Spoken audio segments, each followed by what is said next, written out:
વિદ્યાર્થી મિત્રો, હું હિતેશ દેવ મોરારી તમારો ગુજરાતી વિષય લઈશ.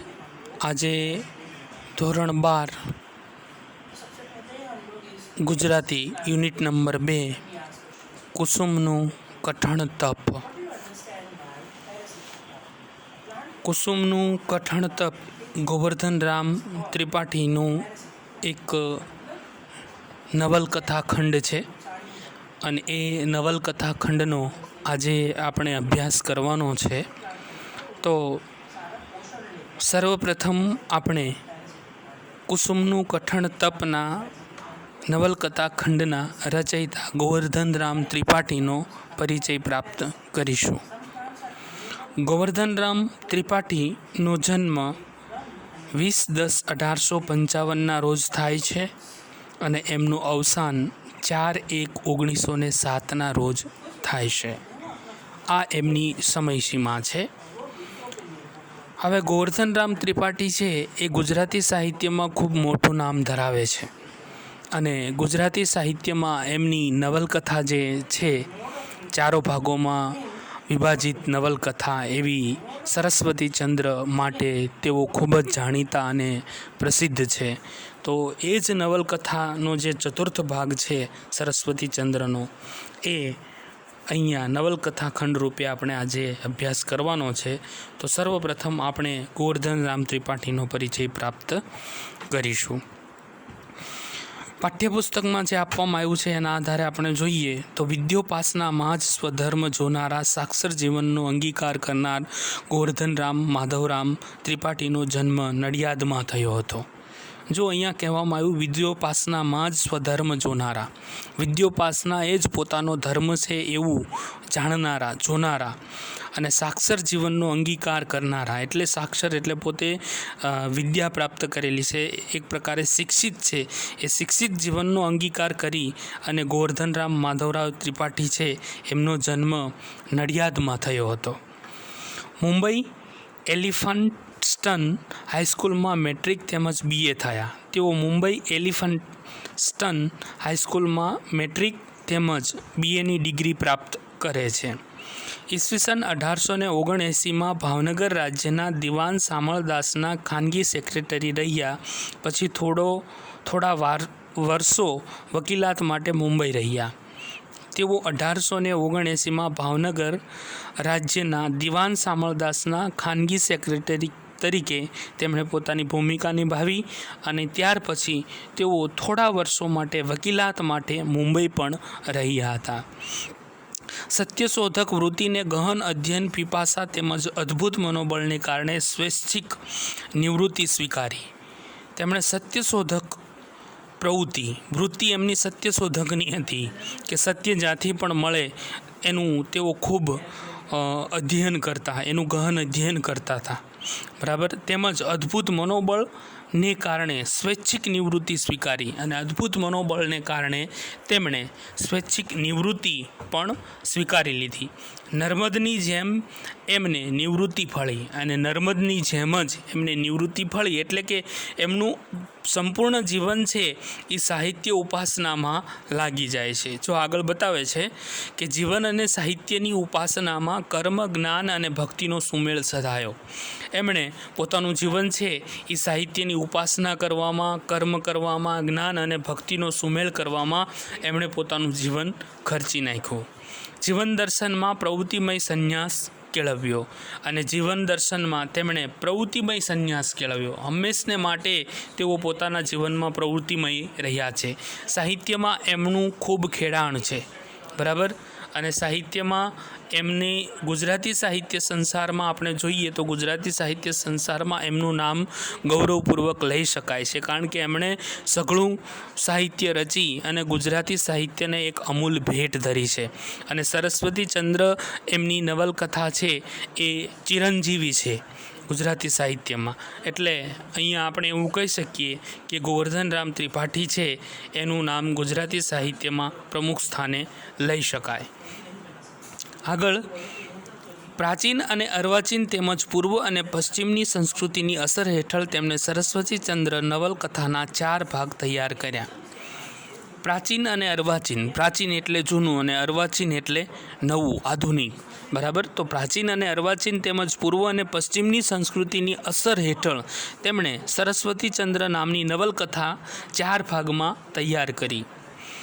સુઘટ વસ્તુ ગૂંથણી, વૈવિધ્યસભર જીવંત પાત્ર સૃષ્ટિ, વિગતથી ભરપૂર સુંદર વર્ણનો અને ચિંતનસભર ગદ્ય શૈલીને કારણે ગુજરાતી સાહિત્યમાં સરસ્વતીચંદ્ર નવલકથા ચિરંજીવ સ્થાને છે.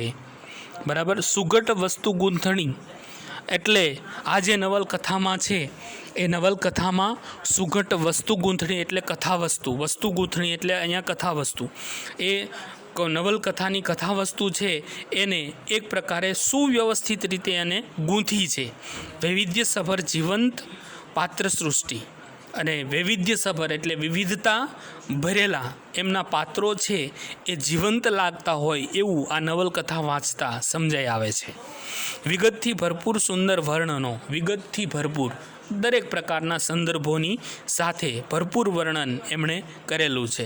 અને ચિંતનસભર ગદ્ય શૈલીને કારણે ગુજરાતી સાહિત્યમાં સરસ્વતીચંદ્ર નવલકથા ચિરંજીવ સ્થાને છે. બરાબર. અને ચિંતનસભર આપણને ચિંતન કરવા માટે પ્રેરે એવી ગદ્ય શૈલીને કારણે ગુજરાતી સાહિત્યમાં સરસ્વતીચંદ્ર નવલકથા છે એ ચિરંજીવ સ્થાન પ્રાપ્ત કરે છે.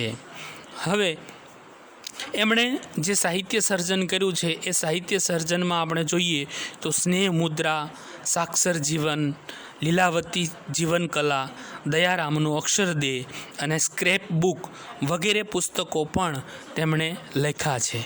અને આમ આપણે જોવા જઈએ તો ગુજરાતી સાહિત્યના સંદર્ભે ગોવર્ધનરામ ત્રિપાઠીનું નામ આપણે ખૂબ જ ગૌરવપૂર્વક લઈ શકીએ. ત્યાર પછી હવે આપણે આ જે કુસુમનું કઠણ તપ નામનું ગદ્ય છે એ સરસ્વતીચંદ્રનો 4th ભાગ છે અને એનો આપણે અભ્યાસ કરવાનો છે. તો ટૂંકમાં આપણે કુસુમનું કઠણ તપ નામનું ગદ્ય છે એનો ભાવાર્થ આપણે જોઈશું. વિદ્યાર્થી મિત્રો, આ ભાવાર્થ જોવામાંથી કદાચ તમને કોઈ પણ વસ્તુ તમે ભૂલી જાઓ છો, નથી આવડતી, તો આનો ભાવાર્થ તમને આવડતો હશે તો તમે ખૂબ સારી રીતે એમાંથી સમજણ પ્રાપ્ત કરી શકશો, સૂઝબૂઝ પ્રાપ્ત કરી શકશો અને એમાંથી તમે કંઈક ને કંઈક લખી શકશો. તો સર્વપ્રથમ આપણે ભાવાર્થ સમજીએ. એ ભાવાર્થ સમજવો ખૂબ જ અનિવાર્ય બાબત છે. પ્રસ્તુત પાઠ સરસ્વતીચંદ્રના 4th ભાગનો છે. આ જે પાઠ છે એ સરસ્વતીચંદ્ર નવલકથાના 4th ભાગમાંથી લેવામાં આવેલો છે. પિતા વિદ્યાચતુર અને માતા ગુણસુંદરીને 2 પુત્રીઓ છે. અહીંયા પિતા વિદ્યાચતુર અને માતા ગુણસુંદરીને 2 પુત્રીઓ છે. મોટી કુમુદ અને નાની કુસુમ. મોટી પુત્રી છે એનું નામ કુમુદ છે અને નાની પુત્રીનું નામ કુસુમ છે. કુમુદનો વિવાહ સરસ્વતીચંદ્ર જોડે સંપન્ન થયેલો, પરંતુ એના ગૃહત્યાગ બાદ એના પુનર્લગ્ન પ્રમાદધન નામના અસંસ્કારી યુવક સાથે થતાં કુમુદ અત્યંત દુઃખી થઈ. બરાબર. કુમુદનો વિવાહ છે એ સરસ્વતીચંદ્ર જોડે સંપન્ન થાય છે, પરંતુ એના ગૃહત્યાગના કારણે એના પુનર્લગ્ન પ્રમાદન નામના અસંસ્કારી યુવક સાથે થવાથી કુમુદ અત્યંત દુઃખી થઈ જાય છે. બરાબર. અને કુસુમ છે એ હોશિયાર, તેજસ્વી અને બુદ્ધિશીલ હતી. કુસુમ, નાની પુત્રી છે કુસુમ, એ ખૂબ જ હોશિયાર હતી, તેજસ્વી હતી અને બુદ્ધિશાળી હતી. પશ્ચિમના વિચાર, આચાર, સંસ્કારની એના ચિત્ત પર અમિટ છાપ હતી. પશ્ચિમના જે આચાર વિચારો છે, સંસ્કારો છે, એના માનસ ઉપર, ચિત્ત એટલે એના માનસ ઉપર એક પ્રકારની અદ્ભુત છાપ જોવા મળે છે. અમિટ છાપ, અદ્ભુત છાપ જોવા મળે છે. પોતાની મોટી બહેન કુમુદના પુનર્લગ્નની વેદના એનાથી અજાણ ન હતી. કુસુમ છે એ જાણે છે કે પોતાની મોટી બહેન કુમુદ છે એ કુમુદના પુનર્લગ્નની વેદના એનાથી અજાણ ન હતી. એની વેદના પણ કુસુમને થાય છે કે મોટી બહેન છે એના પુનર્લગ્ન થયા છે, એ અસંસ્કારી યુવક સાથે છે અને એને દુઃખ છે, એવી વેદના એને ભારોભાર હતી. પિતા વિદ્યાચતુર કુસુમને પરણીને દુઃખી થાય એ કરતાં આજીવન કુંવારી રહે તેમાં સંમત હતા.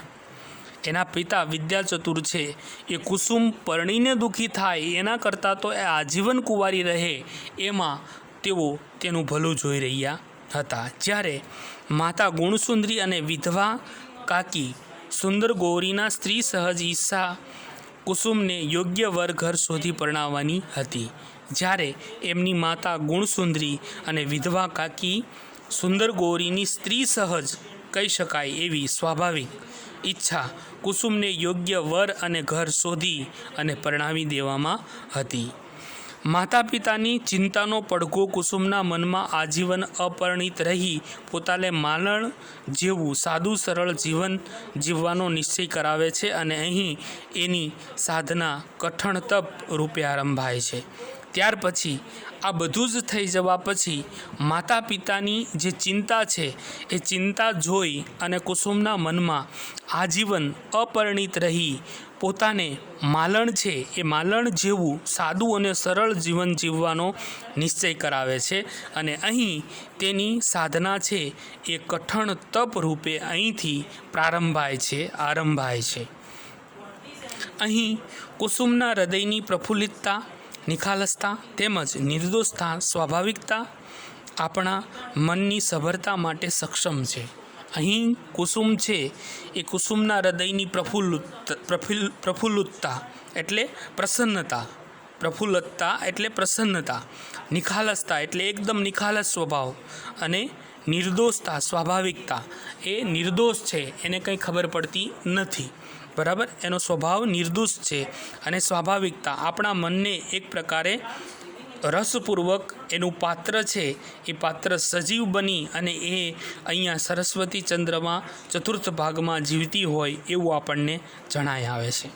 સુંદર ગૌરીની પીઢતા, અનુભવ દક્ષતા અને આર્ય સંસ્કારની સમજણ, સૌમ્યતા ચિત્તાકર્ષક બની છે. બરાબર, અહીંયા સુંદર ગૌરીની પીઢતા, એમની અનુભવ દક્ષતા, એમના જે અનુભવ છે એ અને આર્ય સંસ્કારની સમજણ અને એમની સૌમ્યતા અહીંયા સૌના માટે આકર્ષક બની રહે છે. સર્વ પાત્રોના સંવાદોમાં પડઘાતો ગોવર્ધન રામની ઓજસ્વી ભાષા શૈલીનો રણકો શબ્દે શબ્દે સંભળાય છે અને આ સમગ્ર પાત્રોના સંવાદોમાં પડઘાતો એટલે કે અવાજ આવતો ગોવર્ધન રામની ઓજસ્વી ભાષા શૈલીનો રણકો. બરાબર, ગોવર્ધન રામ ત્રિપાઠીનો ઓજસ્વી એટલે તેજસ્વી ભાષા શૈલીનો એક રણકો છે. એ રણકો અહીંયા શબ્દે શબ્દે આપણને સંભળાય છે. એટલી એમની ભાષા સહજ, સ્વાભાવિક અને તેજસ્વી છે એવું આપણે કહી શકીએ. પ્રસંગની પ્રસન્નતા, સરસતા, તર્કશક્તિ, બુદ્ધિ કૌશલના અનર્ગળ સૌંદર્યનું સુરેખ પ્રતિબિંબ આ ગદ્યખંડને ગુજરાતી સાહિત્યમાં અમર બનાવે છે. પ્રસંગની પ્રસન્નતા, પછી એની સરસતા, એની તર્કશક્તિ અને બુદ્ધિ કૌશલનું આખું સૌંદર્યમય સુરેખ પ્રતિબિંબ છે. એ પ્રતિબિંબ આ ગદ્યખંડને ગુજરાતી સાહિત્યમાં અમર બનાવે છે. બરાબર, એટલે આ જે ગોવર્ધન રામ ત્રિપાઠીની સરસ્વતી ચંદ્ર નામની નવલકથા છે એ નવલકથા ગુજરાતી સાહિત્યમાં અમર છે એવું આપણે કહી શકીએ. અને અહીંયા એનો ચતુર્થ ભાગ એટલે કુસુમનું કઠણ તપ તરીકે આપણે આજે એનો અભ્યાસ કરીશું. આ હતો સર્વપ્રથમ ગોવર્ધન રામ ત્રિપાઠીનો પરિચય અને ત્યાર પછી જે આપણે શીર્ષક કુસુમનું કઠણ તપ ભણવાનો છે પાઠ, એ પાઠનો ભાવાર્થ આપણે અહીંયા પાઠ્યપુસ્તક આધારે જોયો. હવે પછી આપણે એ ગદ્યનો અભ્યાસ કરીશું. જો કે આ નવલકથાખંડ છે એ નવલકથાખંડ ખૂબ જ મોટો છે એટલે આને આપણે 3 ભાગોમાં વહેંચી અને આનો અભ્યાસ કરીશું. સર્વપ્રથમ આપણે પહેલા તબક્કામાં અહીંયા થોડો ગદ્ય છે એનું અભ્યાસ કરીશું. કુસુમ ઓ કુસુમ, તને ખોળી ખોળીને હું થાકી ગઈ, બળ્યું આમ તે શું કરતી હઈશ? એમ બોલતી બોલતી કુસુમના માંડવા આગળ થઈને સુંદર ઉતાવળી ચારે પાસ જોતી ફરતી હતી. બરાબર, કુસુમ ઓ કુસુમ એમ ખોળીને અહીં સુંદર થાકી જાય છે એટલે કહે છે કે બળ્યું બધું, નષ્ટ થાય બધું, આમ તે તું શું કરતી હઈશ? એમ બોલતી બોલતી કુસુમના માંડવા આગળ થઈને સુંદર ઉતાવળી ચારે બાજુ જોતી ફરતી જાય છે. બરાબર. સુંદર અહીંયા કુસુમને શોધી રહી છે. આજ પ્રાતઃકાળની તેજ ઝડતી ન હતી અને એને માટે નિર્મેલા કોઈ પણ સ્થાનમાં તેનો પત્તો ન હતો. નિર્મેલા એટલે નિશ્ચિત કરેલા. બરાબર. એ આજ પ્રાતઃકાળની તે ઝડતી ન હતી એટલે પ્રાતઃકાળ એટલે સવારનો સમય, પરોઢનો સમય. પરોઢના સમયથી જ આજે એ ઝડતી નથી, મળતી નથી અને એના નિર્મેલા કોઈ પણ સ્થાનમાં તેનો પત્તો નથી. તેના નિશ્ચિત કરેલા કોઈ પણ સ્થાનમાં પણ તેનો પત્તો રહ્યો નથી. એમ કરતાં છેવટે માળલની ઓરડીની પાછળ એક પીપળા તળે કંઈક ઘસારો લાગ્યો. કાન માંડ્યા, બીજા ઝાડ પાછળ સંતાઈને જોયું અને જુએ છે તો એક હાલ્લામાં કંઈક રાંધવા બેઠેલી કુસુમની પીઠ માળલનો એક જાડો સાલો પહેરેલો તેથી ઓળખાય નહીં. બરાબર. અને ત્યાર પછી એમ કરતાં છેવટે અહીંયા જે કુસુમ છે એ માળણ જેવું એક સાદું જીવન જીવવા માટેનો પ્રયાસ કરી રહી છે કે એને હવે લગ્નમાં કશો રસ રહ્યો નથી, વિવાહમાં કશો રસ રહ્યો નથી. એટલે માળણ જે છે એના જેવું સાદું જીવન જીવવાનો એ પ્રયાસ કરે છે. એટલે એમાં એમ કહી શકાય કે છેવટે માળણની ઓરડીની પાછળ એક પીપળા તળે કંઈક એવું લાગે છે. એટલે ત્યાં સુંદર છે એ પોતાના કાન માંજે છે અને બીજા ઝાડ પાછળ સંતાઈને જુએ છે તો એક હાલ્લામાં, હાલ્લા એટલે માટીનું એક પહોળું રાંધવા માટેનું પાત્ર, વાસણ. બરાબર. એ હાલ્લામાં કંઈક રાંધવા બેઠેલી કુસુમ છે. એ કુસુમ ત્યાં બેઠેલી છે અને માળણનો એક જાડો સાલો પહેરેલો અને તે ત્યાં ઓળખાય નહીં, તે ઓળખી શકતી નથી. પણ જરીક એક પાસથી જોયું તો કાન, નાક, આંખ, ગાલ સર્વ કુસુમના જ. પરંતુ જરીક પાસેથી જોયું તો કાન, નાક, આંખ, ગાલ સર્વ કુસુમના જ અને જાણે કે એ કુસુમ જ હોય. શ્વાસ રૂંધી સ્તબ્ધ થઈ છાતીએ હાથ મૂકી કાકી ભત્રીજીનો આ ચિત્રવ્યસ જોઈ રહી અને સુંદર છે એનો શ્વાસ રૂંધાઈ જાય છે. એકાએક આવી કુસુમને જોઈ અને એનો શ્વાસ રૂંધાઈ જાય છે. એ પોતે સ્તબ્ધ થઈ જાય છે અને છાતી ઉપર હાથ મુકાઈ જાય છે અને એનો ચિત્રવેશ છે એ ચિત્રવેશ જોઈ રહી છે. નાક ચઢાવી, હોઠ લંબાવી, આંખો સંકોડી, અનેક ગૂંચવાડામાં પડી મનમાં ને મનમાં સુંદર બબડી, આ છોકરીથી તો ત્રાહી દીનાનાથ. એ શું કરે છે ને કરશે તે આપણાથી તો કંઈ સમજાય જ નહીં. બરાબર. અહીં નાક ચઢાવી અને હોઠ લંબાવી અને આંખોને સંકોડી અને અનેક ગૂંચવાડામાં પડી અને મનમાં ને મનમાં સુંદર છે એ એવું કહેવા લાગે છે કે આ છોકરીથી તો ત્રાહિમામ દીનાનાથ પણ ત્રાહિમામ થઈ ઉઠે એવી આ છોકરી છે. એ શું કરે અને શું કરશે તે આપણાથી કંઈ સમજાય એવી બાબત નથી. એની માને દુઃખ આવી પડ્યું એટલે એને સૂઝતું નથી ને બાપને કારભારમાં દીકરીનું ચરિત્ર વસતું નથી. બરાબર.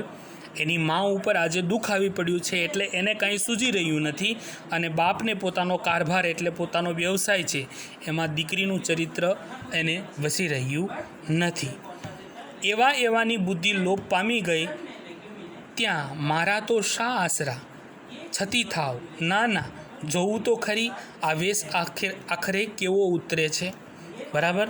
આ એવાની બુદ્ધિ લોપ થવા પામી છે. ત્યાં મારો આશરો છું એટલે ત્યાં મારી વિસાત શું, હું છતી થાવ, ના જોવું તો ખરી કે આ વેશ આખરે કેવો ઉતરે છે અને હું જોઈ તો લઉં કે આ વેશ ખરેખર કેવો ઉતરે છે. એટલે અહીંયા છે એ જો સરસ્વતી ચંદ્રમાં પિતા વિદ્યાચતુર અને ગુણસુંદરીને 2 પુત્રીઓ હતી, મોટી કુમુદ અને નાની કુસુમ. કુમુદના વિવાહ છે એ સરસ્વતી ચંદ્ર સાથે સંપન્ન થાય છે પરંતુ ગૃહ ત્યાગના કારણે એના પુનર્લગ્ન પ્રમાદધન નામના અસંસ્કારી યુવક સાથે કરવામાં આવે છે અને કુમુદ છે એ ખૂબ જ દુઃખી થાય છે અને દુઃખી થવાના કારણે કુસુમ પણ એ મોટી બહેનના દુઃખને વેદનાને સમજી રહી છે, એટલે આજીવન એ નહીં લગ્ન કરવા માટે થઈ અને એક પ્રકારનું કઠણ તપ આદરે છે અને માલણ જેવું જીવન જીવવા માટે પ્રેરાય છે. અને આવો વેશ છે એ આવો વેશ અહીંયા સુંદર જોઈ રહી છે, નિહાળી રહી છે. તો વિદ્યાર્થી મિત્રો, આજે આપણે આ કુસુમનું કઠણ તપ વિશે જોયું તો એમાં આપણને સમજાય છે કે એની મોટી બહેન કુમુદ છે એ અસંસ્કારી યુવક સાથે એના લગ્ન થતાં અત્યંત દુઃખી થઈ જાય છે અને કુસુમના પિતા પણ એવું વિચારે છે કે કુસુમ પરણીને દુઃખી થાય એના કરતાં આજીવન કુંવારી રહે તેમાં તે સંમત હતા. પરંતુ માતા ગુણસુંદરી અને વિધવા કાકી સુંદર ગૌરી એવું વિચારે છે કે એને યોગ્ય વર ઘર શોધી પરણાવી દેવામાં જ આપણી ભલાઈ છે. તો આ રીતે આગળ આપણે જોઈએ કે માલણની ઝૂંપડી અને વાડીના કોટ વચ્ચે ખાલી જગ્યા હતી અને તે એક પીપળાના ઝાડની છાયામાં ઢંકાઈ હતી. જો અહીંયા માલણની ઝૂંપડી અને વાડીના કોટ વચ્ચે એક ખાલી જગ્યા હતી અને તે એક પીપળાના ઝાડની છાયામાં ઢંકાઈ અને બેઠી હતી. આ ઝાડના મૂળ આગળ કુસુમે ભોંયમાં જ ખાડો ખોદી ચૂલો કર્યો હતો અને તેમાં દેવતા સળગાવી ઉપર હાલા ઉપર ખીચડી ચડાવી હતી. આ ઝાડ છે એ ઝાડના મૂળ આગળ કુસુમે ભોંયમાં એક ચૂલો છે એ ચૂલો બનાવ્યો અને તેમાં દેવતા છે એને સળગાવ્યો અને ઉપર હાલામાં ખીચડી ચડાવી. હાલા એટલે એક માટીનું પોળા મોંવાળું વાસણ, એના ઉપર એ ખીચડી ચડાવે છે. પોતે પાસે એક ઈંટ ઉપર અર્ધોતક અધૂકડી બેઠી હતી. જો અહીંયા અર્ધોતિથક એટલે અડધું ઊભું થયેલું, એ ઉભડક પગે એ ઈંટ ઉપર બેઠેલી છે, અધૂકડી બેઠી હતી. પોતાના શરીર ઉપર સર્વ અલંકાર કાઢી મૂકેલા હતા અને પોતાના શરીર ઉપર સર્વ અલંકારો છે, આભૂષણો છે એ એને કાઢી નાખ્યા હતા. પણ પીપળાના તળ આગળ પોતે કોઈ વેલી પેઠે બેઠેલી લાગતી હતી અને પીપળાનો અલંકાર જાતે જ થઈ પડી હતી. બરાબર. અને જાણે કે પીપળાના તળ આગળ પોતે કોઈ વેલી પેઠે બેઠેલી હતી, કોઈ જાણે વેલ બેઠી હોય એવું લાગતું હતું અને પીપળાનો અલંકાર જાતે જ થઈ પડી હતી. જાણે એ અહીંયા કુસુમ છે એ પીપળાનો અલંકાર બની ગયો હોય, પીપળાનું આભૂષણ બની ગયું હોય એવું લાગતું હતું. કૃષ્ણ પક્ષમાં મધ્યરાત્રિએ ચંદ્રબિંબ ક્ષિતિજમાં ઉગે અને આસપાસના પ્રદેશમાં રમ્ય નવીન પ્રકાશ પ્રગટાવી રહે તેમ ઝાડના મેલાથડ આગળ કાળા સાલામાં કુસુમનું ગૌર મુખબિંબ નવીન કાંતિ ધરતું હતું. બરાબર. કૃષ્ણ પક્ષમાં મધ્યરાત્રિએ કેવો અંધકાર હોય અને એ મધ્યરાત્રિમાં ચંદ્રબિંબ હોય તો એને ક્ષિતિજ ઉગે ત્યારે આસપાસના પ્રદેશમાં કેવું રમ્ય અને નવીન પ્રકાશ પ્રગટાવી રહે તેમ આખું વાતાવરણ રોશનીમય થઈ જાય છે. એમ ઝાડના મેલા થડ આગળ કાળા સાલામાં કુસુમનું ગૌર મુખબિંબ છે એ નવીન કાંતિ ધરતું હતું. નવીન કાંતિ એટલે નવીન તેજ, નવીન ઓજસ, નવીન તેજ ધરતું હતું. તે જોતાં સુંદરને ઉમળકો આવ્યો ને છતી થઈ બાજી પડતી અટકી. અને એ જોઈ અને સુંદર છે એને એક પ્રકારનો ઉમળકો આવે છે અને એ બાજી છતી થતાં અટકી પડે છે. અહીં સુધીનો અભ્યાસ આજે આપણે કરીશું. બરાબર. આમ આપણે જોયું તો ગોવર્ધનરામ ત્રિપાઠીની આ નવલકથાનો ચતુર્થ ભાગ, સરસ્વતીચંદ્રનો ચતુર્થ ભાગ એટલે કુસુમનું કઠણ તપ. પોતાની મોટી બહેનના વિવાહના દુઃખને કારણે એ પણ દુઃખી થઈ છે, માતા પિતા પણ દુઃખી થયા છે અને કુસુમ છે એ આજીવન અહીંયા અપરિણીત રહી અને માલણ જેવું એક પ્રકારનું સાદું અને સરળ જીવન જીવવાનો નિશ્ચય કરે છે. એવું અર્થસભર માર્મિક ચિત્રણ અહીંયા આપણને જોવા મળે છે. અહીં સુધીનો અભ્યાસ આજે આપણે કરીશું.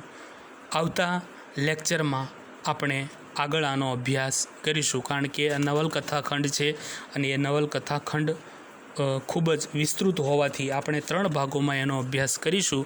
તો આજે આપણે આટલો અભ્યાસ અહીંયા રાખીએ છીએ. Thank you very much.